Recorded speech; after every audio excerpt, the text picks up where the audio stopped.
எனது வாழ்த்துக்கள். அவர் நெத்தியில் திருநீரையும் குடும்பத்தை வச்சுக்கிட்டு சனாதன தர்மத்தை பற்றி பேசினார் பார்த்தீங்களா, அதான் திராவிட நாடு. நெத்தியில் குங்குமமும் அதனால தான் இங்கே வந்து பிஜேபிக்கு என்ன பண்ணுறதுன்னு தெரியல, தமிழ்நாட்டை என்ன பண்ணுறதுனே தெரியல. அது மாதம் ஒரு வட்டம் வந்துடுறாரு பிரதமர், மாதம் 2 வட்டம் வர்றாரு அமித்ஷா, வாரம் வர்றாரு பியூஷ் கோயல். 3 பேரும் தமிழ்நாடு முழுக்க சுற்றுறாங்க, ஒன்றும் நடக்க மாட்டேங்குது.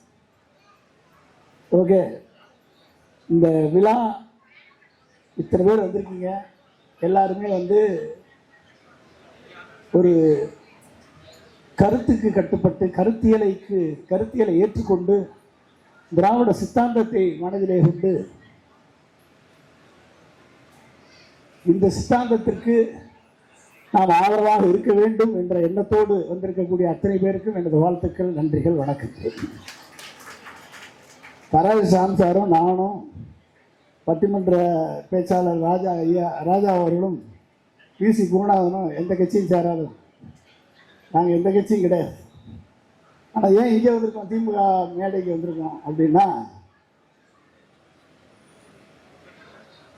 அநியாயம் செய்பவர்களுக்கு 1000 பேர் இருந்தால் நல்லது செய்பவர்கள் மத்தியில் நல்லவர்கள் கூட இருக்கணும், துணையாக இருக்கணும். அந்த ஒரு நிலைப்பாட்டிற்காகத்தான் எந்த கட்சியும் சேராதவர்களாக நாங்கள் இருந்தாலும் இன்றைக்கு தமிழகத்தை சீரும் சிறப்பாக வழிநடத்திக் கொண்டிருக்கக்கூடிய தமிழக முதல்வர் திரு முத்துவேல் கருணாநிதி ஸ்டாலின் அவர்களுக்கு உறுதுணையாக இருக்க வேண்டும், அவர் ஆட்சி தொடர வேண்டும் என்ற ஒரே நோக்கத்திற்காக அதுக்கு தான் நாங்கள் 4 பேர் வந்திருக்கோம். காரணம் என்ன அப்படின்னா, ஒரு நாட்டை வழிநடத்தக்கூடிய தலைவன் அனைவரையும் அரவணைத்து செல்லக்கூடிய பண்புமிக்க தலைவனாக இருக்க வேண்டும், ஒரு இன்க்ளூசிவ் பாலிடிக்ஸை பிராக்டிஸ் பண்ணக்கூடிய தலைவனாக இருக்க வேண்டும், வாக்களித்தோர் வாக்களிக்காதோர் என்ற வித்தியாசம் கருதாத தலைவனாக திட்டங்களை தீட்டி அந்த திட்டங்கள் அனைத்து மக்களுக்கும் சென்று சேரக்கூடிய வகையிலே அனைத்து மக்களையும் அரவணைத்து செல்லக்கூடிய தலைவனாக இருக்க வேண்டும். எதிர்ப்பு குரல் வந்தாலும் அவர்களை அழைத்து பேசி அவர்கள் கருத்துக்களுக்கு மதிப்பு கொடுத்து சட்டங்களையே வாபஸ் பெற்று அதை மாற்றக்கூடிய ஒரு தலைவராக திரு முத்துவேல் கருணாநிதி ஸ்டாலின் அவர்கள் இருக்கிறார். கூட இருக்கக்கூடிய கூட்டணி கட்சிகளாக இருந்தாலும் கூட்டணி கட்சிகள் சில திட்டங்களை எதிர்க்கும் பொழுது அந்த கூட்டணி கட்சி தலைவர்களையும் அழைத்து பேசி அந்த கருத்தில் நியாயம் இருந்தால் சட்டத்தையே வாபஸ் பெற்றிருக்கிறார் திரு மு.க. ஸ்டாலின் அவர்கள். அப்படிப்பட்டவர்களால் தான் அந்த தலைமை பண்பை ஒரு நாட்டை வழிநடத்த முடியும். ஏன் வந்து இன்னைக்கு பார்த்தீங்க அப்படின்னா திரு முத்துவேல் கருணாநிதி ஸ்டாலின் அவர்களை நோக்கி இத்தனை கட்சிகள் ஒன்றாக சேருகிறது என்று சொன்னால் காரணம் என்ன? அட்ராக்ஷன். அந்த அட்ராக்ஷன் எப்படி வருது? அவரது பண்பு நலன், அவரது சிறப்பு இயல்புகள். நானும் தரசிசாமும் அந்த காலத்தில் வந்து எம்ஜிஆருடைய பக்தர், சின்ன பிள்ளையில இருந்து. நான் இதுவரைக்கும் உதயசூரன் ஓட்டு போடல, இந்த வருஷம் நான் போட போறேன். ஓகே, காரணம் திரு மு.க. ஸ்டாலின் அவர்கள்.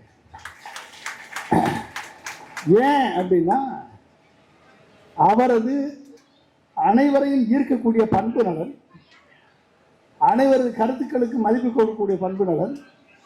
இது மட்டும் இல்லை, ஏன் அவரை நோக்கி இத்தனை பேர் வர்றாங்க அப்படின்னா பாதி அதிமுக காலி எல்லாம் இங்கே வந்தாச்சு. காரணம் என்ன அப்படின்னா திரு மு.க. ஸ்டாலின் எம்ஜிஆர் அல்ல, கலைஞர் அல்ல, ஜெயலலிதா அல்ல, அண்ணாவும் அல்ல. ஆனால் மு.க. ஸ்டாலின் அவர்கள் அண்ணா, கலைஞர், எம்ஜிஆர் கலந்த 3ம் சேர்ந்த கலவை. மக்கள் நல திட்டங்களை, மக்களுக்கான திட்டங்களை, காலை உணவு திட்டத்திலிருந்து அன்பு சோலை திட்டம் வரை, முதியோருக்கான திட்டம் வரை இது வரிசையாக சொன்னால் எக்கச்சக்கமாக இருக்கும், சொல்லிகிட்டே போகலாம். உங்களுக்கு எல்லாம் தெரியும் அந்த திட்டங்கள்லாம். ஓகே, புதுமை பெண் திட்டம், நாம் தமிழ் புதல்வன் திட்டம், நான் முதல்வன் திட்டம், இப்படி வரிசையாக மகளிர் உரிமை தொகை, விடியல் பயணம், அப்படி சொல்லிகிட்டே போயிட்டே இருக்கலாம். எக்கச்சக்கமாக இருக்கு. நேற்று நடந்த விழாவில் வந்து அத்தனை அமைச்சர்களும் வரிசையாக வந்து தங்கள் துறை சார்ந்த விஷயங்கள்ல 1-2 தான் சொன்னாங்க. அதே ரொம்ப அட்ராக்ஷனாக இருந்தது. சொல்லிகிட்டே போகலாம். பெரிய புக்கே போட்டு கொடுத்தாரு. அந்த அளவுக்கு சாதனை, 5 ஆண்டுகளிலே சாதனை சரித்திரம் படைத்திருக்கிறார் தமிழக முதல்வர் அவர்கள். அப்ப இத்தனை ஒரு குழந்தைகள் முதல் காலை உணவு திட்டம் முதல் அன்புச்சோலை திட்டம் வரை அனைத்து தரப்பு மக்களுக்குமான ஒரு திட்டங்களை கொடுப்பதில் அவர் எம்ஜிஆர் போல இருக்கார். அதனால அவர் எம்ஜிஆர். அதான் ஏடிஎம்கிலிருந்து பாதி பேர் இங்கே வந்தாச்சு. ஓகே, மாநில சுயாட்சியை இந்தி திணிப்பை எதிர்ப்பதில், இருமொழி கொள்கையை நிலைநிறுத்துவதில், மக்கள் பண்ண கவர்னருக்கு லாடம் கட்டுவதில் சுப்ரீம் கோர்ட் மூலமாக அவர் போயிட்டார். இன்னைக்கு போறார் RN ரவி. இத்தனையும் போராடி உரிமை குரலை எழுப்புவதில் கலைஞர் போல இருக்கார். ஆட்சி நிர்வாகத்தில் கலைஞர் போல இருக்கார். ரெண்டு சேரும் பொழுது நீங்க எப்படிப்பட்ட பவர்ஃபுல். எம்ஜிஆரும் கலைஞரும் சொன்னாங்க, திமுக அதிமுக இரட்டை குழல் துப்பாக்கிகள். எதுல? மாநில சுயாட்சியில, திராவிட சித்தாந்தத்துல, மொழி கொள்கையில, இத்தனையும் அப்படின்னு சொன்னாங்க 2 பேரும். அந்த இரட்டை குழல் துப்பாக்கி பேண்ட் இருக்கு அப்படின்னா திமுக ஸ்டாலின் இருக்கார். அதனாலதான் இன்னைக்கு எல்லா கட்சிகளும் அவர்கிட்ட வந்திருக்காங்க. ஒட்டுமொத்தமாக கணக்கு பார்த்தா 50% மேலே போகுது. 50% மேலே போனால் 210 சீட்டு உறுதி. ஓகே, யார் வந்தாலும் சரி 50% மேலே போயிட்டு இருக்கு. ஆனால் அதற்காக நீங்கள் ஏமாந்து விடக்கூடாது. ஒரு சைடு SIR 97 லட்சம் பேரை நீக்கிட்டான், செலக்ட் பண்ணி நீக்கிருக்கான். 27 லட்சம் பேரை சேர்த்திருக்கான். கிட்டத்தட்ட 77 லட்சம் பேர் நீக்கப்பட்டிருக்கிறார்கள். இது வந்து SIR. ஆனால் அந்த SIR செயல்படுத்தணும். EVM மூலமாக ஹேச்சிங் பண்ணி பீகாரில் எப்படி ஜெயிச்சாங்களோ, மகாராஷ்டிராவில் எப்படி ஜெயிச்சாங்களோ, ஒரிசாவில் எப்படி ஜெயிச்சாங்களோ, டெல்லியில் எப்படி ஜெயிச்சாங்களோ, இதை பண்ணணும் அப்படின்னா பெர்செப்ஷனை கிரியேட் பண்ணணும். பெர்செப்ஷன் வாரில் வின் பண்ணணும். நாங்கள் இந்த கூட்டணி ஜெயிக்கும் என்ற பெர்செப்ஷன் வாரில் வின் பண்ணணும். வின் பண்ணாதான் ஜெயிக்க முடியும். அந்த பெர்செப்ஷன் வாரில் வின் பண்ணது திரு மு.க. ஸ்டாலின் அவர்கள் 50% மேலே இருக்கு. அப்போ இது என்ன பண்ணுறதுன்னு தெரியல. எப்படி மேனிப்புலேட் பண்ணுறது? மேனிப்புலேட் பண்ணால் மக்கள் நம்ப மாட்டாங்க. EVMல போய் மேனிப்புலேட் பண்ணால் மக்கள் நம்ப மாட்டாங்க. 50% மக்கள் இருக்கும் பொழுது இதில் மேனிப்புலேட் பண்ணி மாத்தினா மக்கள் நம்ப மாட்டாங்க. அது எடப்பாடி அவர்களை வைத்துக்கொண்டு எப்படி ஜெயிப்பதுன்னா ஒருத்தருக்கு அமித்ஷாவுக்கு தூக்கமே வரமாட்டேது. இதெல்லாம் வந்து ஒரு சைடு நடந்துச்சு. சரி, இது அரசியல். எப்படிப்பட்ட தலைவர்களை நாம் தேர்ந்தெடுக்க வேண்டும்? இன்றைய வாக்காளர்களுக்கு முன்னால் உள்ள சேலஞ்ச் என்ன? இன்னைக்கு நமக்கு முன்னால் இருக்க என்ன சேலஞ்ச்? அடுத்த 5 ஆண்டுகளுக்கு நாம் யாரை தேர்ந்தெடுக்க வேண்டும்? இந்த ஆட்சி தொடர வேண்டுமா, இல்லை இந்த ஆட்சி மக்களுக்கு எதிரான ஆட்சியா, இல்லை வேற எதிர்கட்சியில் இருக்கக்கூடியவர்களை நாம் தேர்ந்தெடுக்க வேண்டுமா, இல்லை புதுசாக வந்திருக்கவங்கள நம்ம கவனிக்கணுமா? இது எல்லாமே கேள்வி. நம்ம முன்னால் வரக்கூடிய கேள்விகள். சார், நாங்கள்லாம் இங்கே இருக்கோம், எங்கள் பசங்கள்லாம் வேற எங்கேயோ இருக்காங்க அப்படின்னு சில பேர் நினைச்சா கூட, எப்படிப்பட்ட சூழலில் நாம் அனைவரும் குடும்பத்தோடு கலந்துரையாட வேண்டிய சூழல் இருக்கு அப்படின்னா, இன்னைக்கு நீங்க எடுக்கக்கூடிய முடிவு அடுத்த 5 ஆண்டுகள் மட்டுமல்ல, அடுத்து வரக்கூடிய எதிர்கால சந்ததியை நிர்ணயிக்கக்கூடிய தேர்தல். இதுல கோட்டை விட்டா உங்க எதிர்காலம் பாழாகிவிடும் என்பதில் கவனத்தோடு இருக்கு. இதில் கோட்டை விட்டீங்க அப்படின்னா அப்புறம் ஒவ்வொரு வீட்லையும் நான் இருக்கேன்னு சொல்றாரு ஒருத்தர் நடிகர். அவர் எப்படிப்பட்டவர்? அப்படிப்பட்டவர் உங்களுக்கு ஒரு மகனாக இருந்தால் நீங்க ஏற்றுக்கொள்வீர்களா அப்படின்றத நீங்க தான் முடிவு பண்ணணும். அப்ப நம்ம குழந்தைகளது எதிர்காலம் இன்றைக்கு மிகப்பெரிய சிக்கலில் இருக்கிறது. நம்ம குழந்தைகளை சுற்றி இருக்கக்கூடிய பிரச்சனைகள், வேலை வாய்ப்பு மிகப்பெரிய பிரச்சனை. அந்த வேலை வாய்ப்புக்கு இந்த அரசு என்ன செய்கிறது முதல்ல நம்மளுக்கு தெரியும். வேலை வாய்ப்பை தாண்டி இந்த வேலையில நிற்போமா நிலைப்போமா அப்படின்றது அடுத்த பிரச்சனை. இந்த வேலையில கிடைச்ச வேலையை காப்பாற்ற முடியுமா என்பது அடுத்த பிரச்சனை. ஏன்னா ஆர்டிபிஷியல் இன்டெலிஜென்ஸ், செயற்கை நுண்ணறிவு வந்த பின்பு, ஏஐ வந்த பின்பு போன வருஷம் மட்டும் 24-25 மட்டும் 5 லட்சம் பேர் வேலை வாய்ப்பை இழந்திருக்கிறார்கள். அப்ப இன்னைக்கு இருக்கக்கூடிய இளைஞர்களுக்கு பாதி பேர்கிட்ட கேளுங்க எனக்கு கல்யாணம் வேணாம் அப்படின்னு. பாதி பேர்கிட்ட கேளுங்க. ஏன்னா அவனுக்கு நம்பிக்கை இல்லை.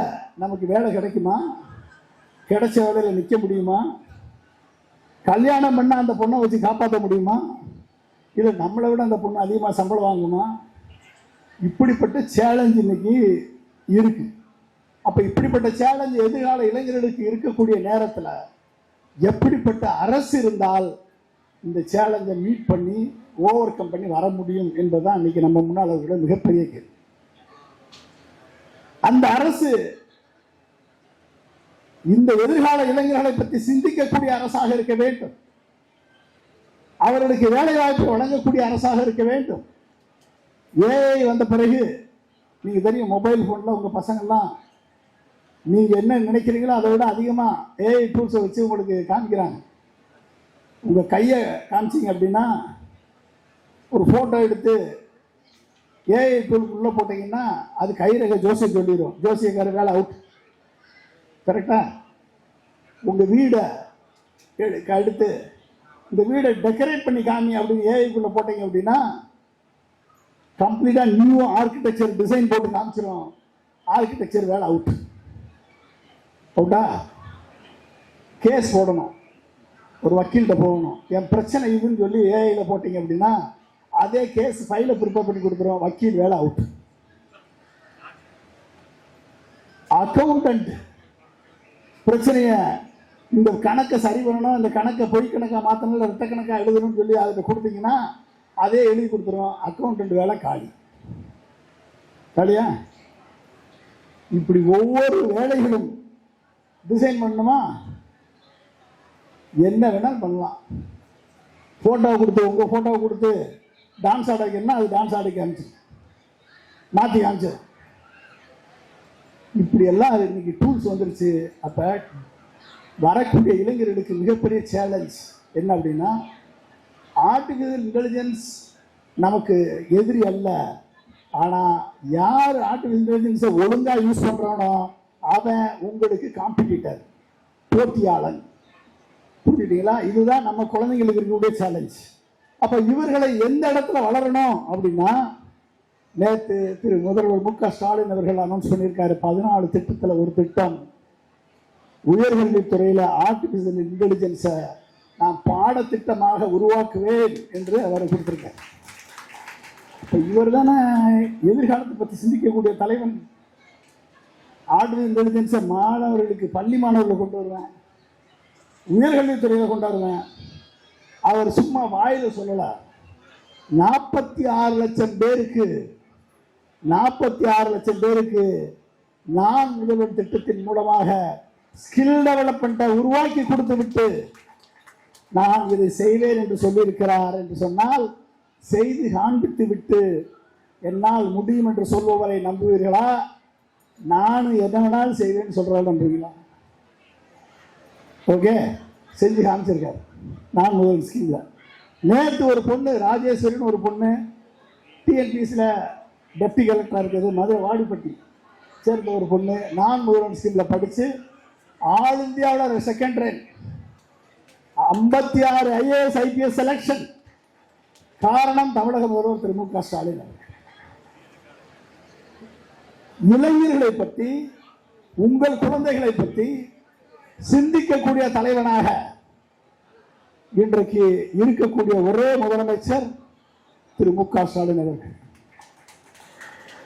இது நாங்க வெளியிருந்து பார்க்கறதுனால நான் சொல்றோம், சும்மா வெறும் வார்த்தைக்காக சொல்லவில்லை. கிட்டத்தட்ட தலித் மாணவர்கள் மட்டும் 385 பேர் வெளிநாடுகளில் PhD பட்டம் பண்றாங்க. வெளிநாட்டுக்கு அனுப்பி PhD பட்டம் பண்ண வச்சிருக்கார் அவர். இவர் இளைஞர்களை காப்பாற்றுபவரா? இவர் இளைஞர்களுக்கு செயல் திட்டம் கொடுப்பவரா? இவர் இளைஞர்களை சாதனை சரித்திரம் படைக்கக்கூடியவர்களாக மாற்றக்கூடிய தலைவரா? இது வேற யார் தலைவர்? உங்க முன்னால் இருக்கக்கூடிய யாரா ஒருத்தர் சொல்லுங்க. உங்க முன்னால் இருக்கக்கூடிய தலைவர் ஒருத்தர் சொல்லுங்க. இப்படி நான் சொன்னா சொல்லிட்டே போலாம், எக்கச்சக்கமா இருக்கு. கடந்த ஆட்சியில 1 லட்சம் வீடு கட்டி கொடுத்தார் எடப்பாடி ஆட்சி. இந்த 5 ஆண்டு காலத்துல திரு மு க ஸ்டாலின் அவர்கள் கட்டி கொடுத்த வீட்டு எண்ணிக்கை 8 லட்சம். அடுத்த 5 ஆண்டுகள்ல அத 7 லட்சம் வீடுகளை அதிகமாக கட்டி தருவேன் என்று வாக்குறுதியை கொடுத்திருக்கார். அது மட்டுமா அப்படின்னா அது மட்டும் இல்ல, இது எக்கச்சக்கமா 14 வாக்குறுதி கொடுத்திருக்கார். இதுல 2 எக்ஸ்ட்ரா வாக்குறுதி மட்டும் நான் உங்களுக்கு சொல்றேன். அந்த 2 வாக்குறுதி என்ன அப்படின்னா, ஒண்ணு வந்து வேளாண்மையில அடுத்த 5 ஆண்டுகள்ல நிகர சாகுபடியினுடைய பரப்பு 50 லட்சம் ஹெக்டேரா இன்க்ரீஸ் பண்ணுவேன்னு அசூரன்ஸ் கொடுத்திருக்காரு. 50 லட்சம் ஹெக்டேர். ஏன்னா வேளாண்மை தான் இன்னைக்கு பின்தங்கி இருக்கு. மேனுபேக்சரிங் செக்டார்ல தமிழகம் தான் இன்றைக்கு முதலிடத்தில் இருக்கிறது. ஓகே, நுண்ணீர் பாசனம் 21 லட்சம் ஹெக்டர்ல மைக்ரோ இரிகேஷன், ட்ரிப் இரிகேஷன், 1000 மழைநீர் சேகரிப்பு கட்டமைப்புகள், உணவு உற்பத்தி 125 லட்சம் மெட்ரிக் டன் உருவாக்க. ஏன்னா இன்னைக்கு 100 லட்சம் டன் 90 லட்சம் டன் வந்தாச்சு, இது 125 லட்சம் டன் உருவாக்குன்னு சொல்லியிருக்காங்க. இப்படி நீங்க பாத்தீங்கன்னா எக்கச்சக்கமா இருக்கு. இதுல ஒரு முக்கியமான திட்டம் என்ன திட்டம் அப்படின்னா, நகர்ப்புற வசதிகளை கிராமப்புறங்களுக்கு கொண்டு சேர்த்தல். இந்த திட்டம் வந்து செல்ஃப் ரிலையன்ட் வில்லேஜஸ், தற்சார்பு பெற்ற கிராமங்களை உருவாக்குதல். இந்த தற்சார்பு பெற்ற கிராமங்களை உருவாக்கக்கூடிய திட்டம் வந்து மகாத்மா காந்தியினுடைய கனவு. கிராம சுவராஜ்யம். மேலிருந்து கீழே போனா ரிஃபார்ம் போனா அதுக்கு பேரு கவர்னன்ஸ், கீழிருந்து மேல போனா அதுக்கு பேரு புரட்சி. கிராமங்கள் தான் இந்தியாவின் இதயம் என்று சொன்னார் காந்தியடிகள். பெரியார் கிராம மறுமலர்ச்சியே சமூக மறுமலர்ச்சிக்கு அடித்தளம் என்று சொன்னார். இந்த 2 பேருக்கு கனவை நனவாக்க அப்துல் கலாம் கொண்டு வந்த திட்டம் தான் பூரா திட்டம். அதுக்கு பேர் ஸ்மார்ட் வில்லேஜ் என்று பெயரிடப்பட்டு நாங்கள் அதில் ஒர்க் பண்ணிட்டு இருக்கோம். அந்த திட்டத்தை மகாத்மா காந்தி மாதிரி கிராம திட்டமாக நாங்கள் செயல்படுத்துவேன், தமிழகம் எங்கும் அதை செயல்படுத்துவேன் என்று உறுதி கொடுத்து நேற்று சொன்னார் திரு மு க ஸ்டாலின் அவர்கள். அந்த திட்டத்தை மட்டும் செயல்படுத்தினா 12,500 ஊராட்சி தமிழ்நாட்டில் இருக்கக்கூடிய கிராமங்கள் மறுமலர்ச்சி பெறும், தற்சார்பு பெற்ற கிராமமாக மாறும். தமிழக முதல்வர் திரு மு க ஸ்டாலின் அவர்களது $1 டிரில்லியன் கனவு, $1 டிரில்லியன் கனவுனா 2030 90 லட்சம் கோடியாக நமது பொருளாதாரம் உயர வேண்டும். இன்னைக்கு நம்ம பொருளாதாரத்தை 35 லட்சம் கோடியாக உயர்த்தி இருக்கிறார் திரு மு க ஸ்டாலின் அவர்கள். இதுல 90 லட்சம் கோடியாக உயர வேண்டும் என்று சொன்னால் வருடத்திற்கு 8 லட்சம் கோடி பொருளாதாரத்தில் இன்புட் கொடுக்கணும். இன்னைக்கு 10 ஆண்டுகள்ல திரு செல்வி ஜெயலலிதா அவர்களும் எடப்பாடி பழனிசாமி அவர்களும் இருவரும் சேர்ந்து 10 ஆண்டுகள்ல அந்நிய நாட்டு முதலீடு கொண்டு வந்தது 5,80,000 கோடி ஒப்பந்தம் போட்டது. அதுல உண்மையா அந்த பணம் 67,000 கோடி தான். 5,80,000 கோடி ஒப்பந்தம் போட்டு அதில் உண்மையாக வந்த பணம் 67,000 கோடி. ஆனால் 5 ஆண்டுகளில் திரு மு.க. ஸ்டாலின் அவர்களும் அமைச்சர் பெருமக்களும் கொண்டு வந்த ஃபாரின் டைரக்ட் இன்வெஸ்ட்மெண்ட் 12.5 லட்சம் கோடி. இது கன்வர்ஷன் ரேட் பார்த்தீங்கன்னா 73%, கிட்டத்தட்ட 9 லட்சம் கோடி உள்ள வந்தாச்சு. அதுதான் இன்னைக்கு பொருளாதார வளர்ச்சி இரட்டை இலக்கத்திற்கு செல்வதற்கு காரணம். 11.19% ஆயிருக்கு அப்படின்னா அதனால தான் தமிழக முதல்வர் அவர்களால் 4 வருஷம் கழித்து ஓல்டு பென்ஷன் ஸ்கீமை தமிழ்நாடு அசூடு பென்ஷன் ஸ்கீமா நிறைவேற்ற முடிஞ்சதுக்கு காரணம் அதான் காரணம். பொருளாதாரத்தை வளர்த்து வரி போட்டு உயர்த்தல. மின்சார கட்டண உயர்வு திமுக மேல குற்றச்சாட்டு. ஆனால் மின்சார கட்டண உயர்வுக்கு கையெழுத்து போட்டது யாரு? எடப்பாடி பழனிசாமி உதவி திட்டம். சொத்து வரி உயர்வு 10 வருஷமா சொத்து வரியை உயர்த்தல. உயர் நீதிமன்றம் உயர்த்த சொல்லி உத்தரவு போடுது. திமுக ஆட்சிக்கு வருது. பேர் கெட்டது யாருக்கு?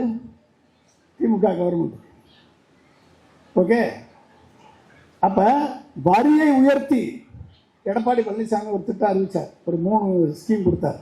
2,000 கொடுப்பேன், எல்லாருக்கும் 10,000 கொடுப்பேன், +2 படித்தவங்களுக்கு 1000 ரூபா, கிராஜுவேட் முடித்தவங்களுக்கு 2,000 ரூபா, மின்சார கட்டண தள்ளுபடி, கடன் தள்ளுபடி இப்படி சொன்னார். நான் இதெல்லாம் மொத்தமாக கணக்கு போட்டு பார்த்தேன். மொத்தம் எவ்வளோ வந்துச்சு அப்படின்னா 60,000 கோடி வந்துச்சு. எவ்வளோ வருது? வருஷத்துக்கு 60,000 கோடி. ஏற்கனவே 1 லட்சம் கோடி ஃபிஸ்கல் டெபிசிட்.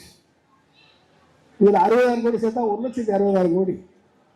1,60,000 கோடி சேர்ந்துச்சுன்னா கடன் வந்து ஜிஎஸ்டிபியில் 4% வாங்கணும். 4% வாங்க விட மாட்டான் சென்ட்ரல் கவர்மெண்ட்.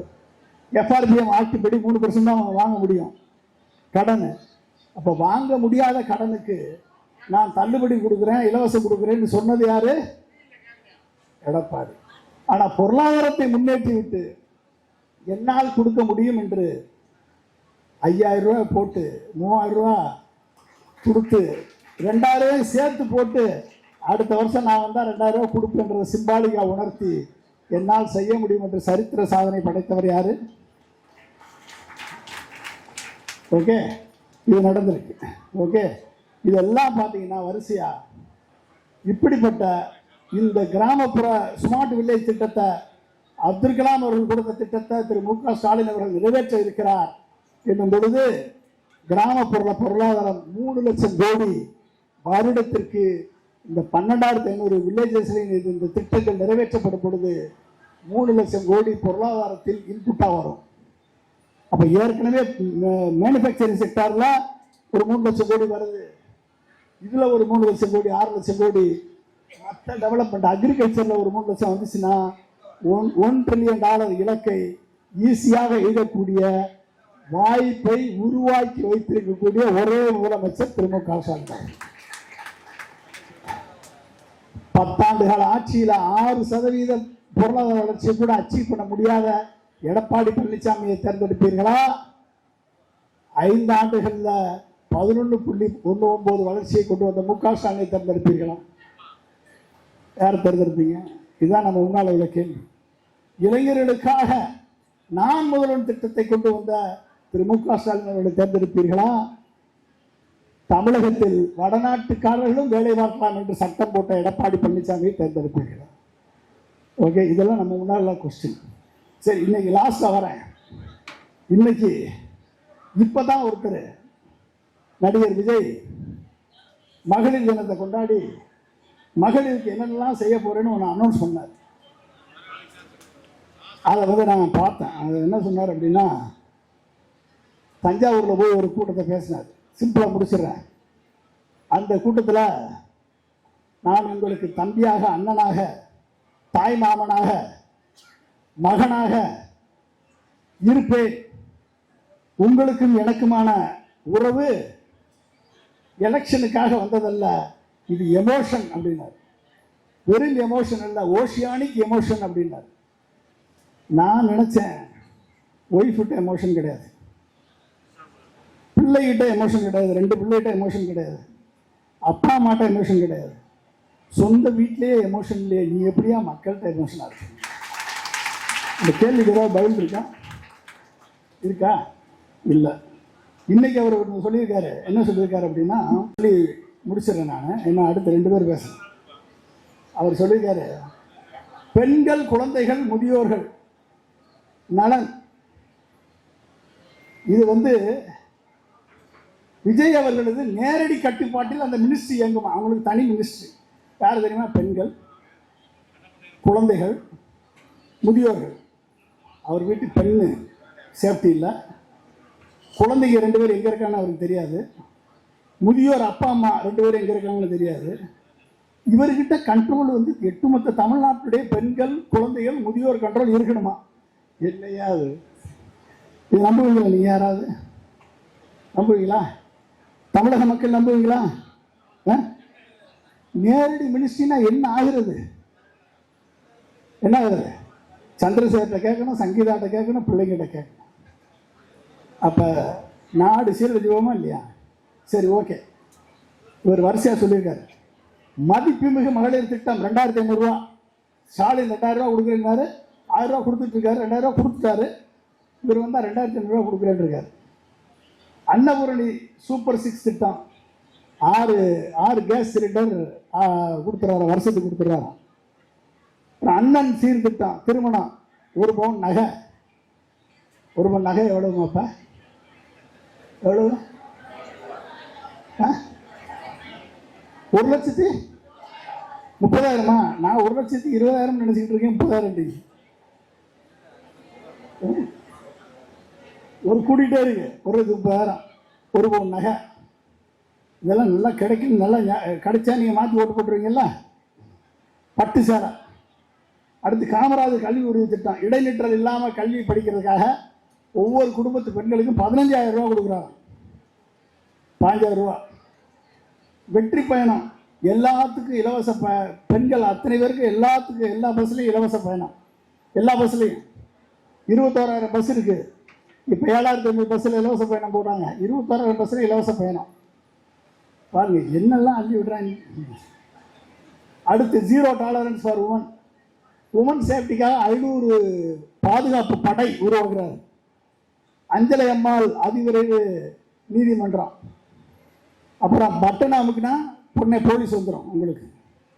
அது ஆட்டோவில் போனாலும் சரி, காரில் போனாலும் சரி, பஸ்ஸில் போனாலும் சரி, பட்டன் அமுக்குனா போலீஸ் வந்துடும். புது திட்டம் கொண்டாடுறாரு. அடுத்து ஃப்ரீ சானிட்டரி நாப்கின் எல்லாத்துக்கும். அப்புறம் சிங்க பெண்களுக்கு மேம்பாட்டு திட்டம் 5 லட்சம் வரை வட்டி இல்லா கடன், 5 லட்சம் வரை மானியம், எம்எஸ்எம்இ கொடுத்தா மானியம். தாய்மாமன் தங்கமோதிர திட்டம், எல்லாத்துக்கும் ஒரு கோல்டு செயின், அப்புறம் பேபி கிட்டு. இதெல்லாம் அவர் சொல்லியிருக்கக்கூடிய வாக்குறுதி. ஒட்டுமொத்த வாக்குறுதியும் நான் காரில் வரும்போது கணக்கு போட்டு பார்த்தேன். மொத்தம் எவ்வளோ வரும் தெரியுமா? 1,20,000 கோடி. எவ்வளவு? 1,20,000 கோடி. ஏற்கனவே 1 லட்சம் கோடி டெபிசிட். எடப்பாடி சொன்ன 6 திட்டங்களையும் நிறைவேற்றணும்னா 60,000 கோடி. அதுக்கே கடன் வாங்க முடியாது. விஜய் சொன்ன திட்டங்களை எல்லாம் நிறைவேற்றணும்னா இதான் ஃபர்ஸ்ட் திட்டம் அனௌன்ஸ் பண்ணியிருக்காரு. இதே 1,20,000 கோடி. பட்ஜெட்னா என்னன்னு தெரியல, பிஸ்கட் டெபிசிட்னா என்னன்னு தெரியல. கடன் வாங்குறதுக்கு உன்னை விடுவானா விடாதன்னு வாங்குறதுக்கு திட்டம் போடணுமா இல்லையா? உங்கள் வீட்டில் குடும்பத்தில் நீங்கள் கடன் வாங்கணும்னா இவ்வளோதான் வாங்க முடியும் அப்படின்ற ஒரு அளவு இருக்கா இல்லையா? இது வாங்கினா தான் கட்ட முடியும்னு உங்களுக்கு தெரியுமா இல்லையா? கட்ட முடியாத கடன் வாங்கினா என்ன ஆகும்? கந்து வட்டி வாங்கினா என்ன ஆகும்? தூக்கு போட்டு தற்கொலை பண்ணி சாகணும். இதில் என்ன பிரச்சனை அப்படின்னா, விஜய் தான் தமிழகம், தமிழகம் தான் விஜய். அவன் செத்துட்டா பரவாயில்ல, ஒட்டுமொத்த தமிழகத்தையும் ஜாக வச்சுட்டா என்ன ஆகுறது?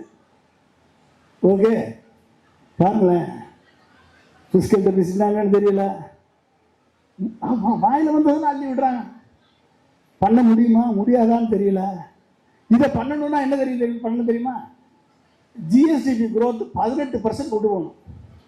18% கொண்டு போகிறது அவ்வளோ ஈஸி இல்லைன்னா 11.19% மு.க. ஸ்டாலின் அவர்கள் கொண்டு வந்ததே இந்தியாவிலே முதல் மாநிலம் தமிழ்நாடு. 15% கொண்டு வந்துட்டாரு அப்படின்னா அது பெரிய விஷயம். ஆனால் இவங்க சொல்ற திட்டத்தை பார்த்தா 18%, 20% நடக்காத விஷயங்களை எல்லாம் கனவுலகில் நின்று சினிமா மாதிரி பேசிட்டு இருக்காங்க. விஜயாவது ஒன்றும் தெரியாது. ஆனா எடப்பாடி சொல்றாரு, அவர் சொல்லக்கூடிய திட்டங்களை பார்த்தா 60,000 கோடி வேணும் வருஷத்துக்கு. இப்ப எப்படிப்பட்டவர்களை எல்லாம் நம் முன்னால் இருக்கிறார்கள் என்று பார்க்கும் பொழுது எதிர்காலம் மிகவும் பயங்கரமா இருக்கு. அந்த எப்படிப்பட்ட எதிர்காலம், இளைஞர்களை சுத்தி இருக்கக்கூடிய பிரச்சனைகளை சரி செய்யக்கூடிய தலைவர் நமக்கு தேவை.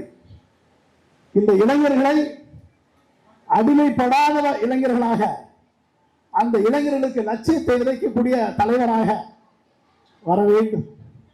14 திட்டங்களை, தொலைநோக்கு பார்வை திட்டங்களை அவர் கொடுத்திருக்கிறார், லட்சியங்களை கொடுத்திருக்கிறார். லட்சியம் கொண்ட யாரும் அடிமைப்படுத்த முடியாது. லட்சியம் இல்லை என்று சொன்னால் உங்களை சினிமா அடிமைப்படுத்தும், மொபைல் போன் அடிமைப்படுத்தும், வாட்ஸ்அப் அடிமைப்படுத்தும், இன்ஸ்டாகிராம் அடிமைப்படுத்தும், ஃபேஸ்புக் அடிமைப்படுத்தும், கதாநாயகர்கள் அடிமைப்படுத்துவார்கள், அனைவரும் அடிமைப்படுத்துவார்கள், போதை அடிமைப்படுத்தும். ஆனால் லட்சியம், உங்கள் குழந்தைகளுக்கு லட்சியத்தை நீங்கள் விதைத்து விட்டால் அவரை யாரும் அடிமைப்படுத்த முடியாது. அப்படிப்பட்ட லட்சிய இளைஞர்களை உருவாக்கக்கூடிய தலைவரைத்தான் நீங்கள் தேர்ந்தெடுக்க வேண்டிய சூழல் இருக்கிறது. அதனால் தான் நாங்கள் உங்கள் பக்கம் வந்து நிற்கிறோம். எனவே வாய்ப்புக்கு நன்றி, விடைகிறேன். நன்றி, வணக்கம்.